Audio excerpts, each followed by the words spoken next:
Magandang umaga po mga igan. Personal na nagtungo sina Pangulo Aquino at DILG Secretary Mar Rojas sa SM North EDSA.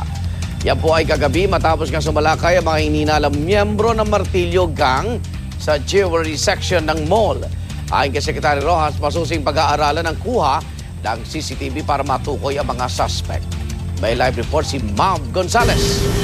Mav. Igan, pupulungin nga raw ng PNP ang mga mall operator sa buong NCR ngayong araw. Ito'y para gumawa sila ng standardized procedure sa pagbebenta ng mga martilyo at iba pang bagay na maaari raw gamitin sa paggawa ng krimen. Kasunod na rin yan ng pagnanakaw ng mga hinihinalang miyembro ng Martilyo Gang dito sa SM North EDSA. Sa gitna ng dagsa ng Christmas shoppers, inatake ng mga hinihinalang miyembro ng Martilyo Gang ang jewelry section ng SM North EDSA alas 7 kagabi. Dahil dito, nagkagulo ang mga namamasyal.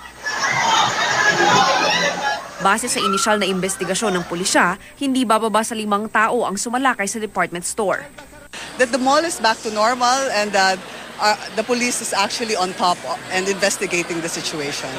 There was a robbery and we are investigating this incident. Inaalam natin ang pangyayari on where are the policemen, where are the security personnel, kung nasaan dyan during the time na nangyari.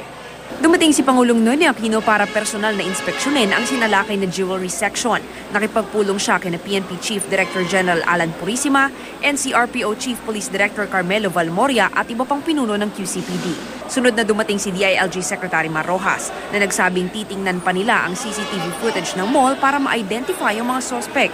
Hindi pa kinukumpirma ng PNP kung may putukang naganap, ngunit sinabing wala namang nasaktan sa insidente.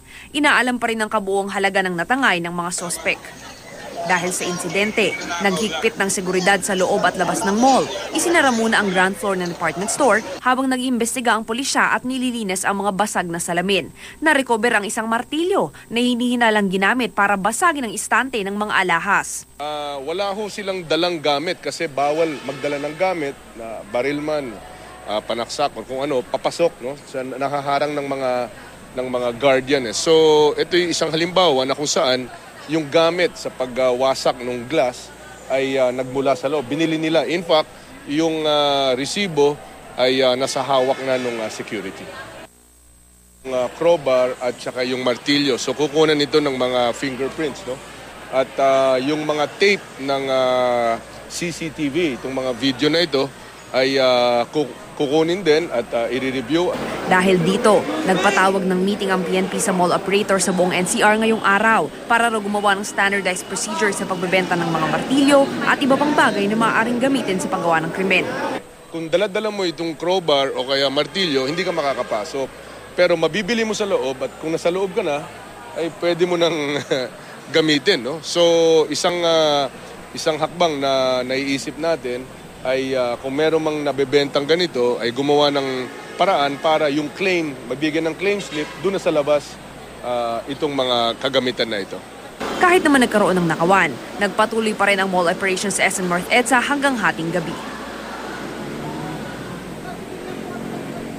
Igan, patuloy nga ang investigasyon sa ngayon pero gayon pa man, ayon dito sa SM ay patuloy pa rin ang kanilang mall operation ngayong araw. Igan? Maraming salamat, Mav Gonzalez.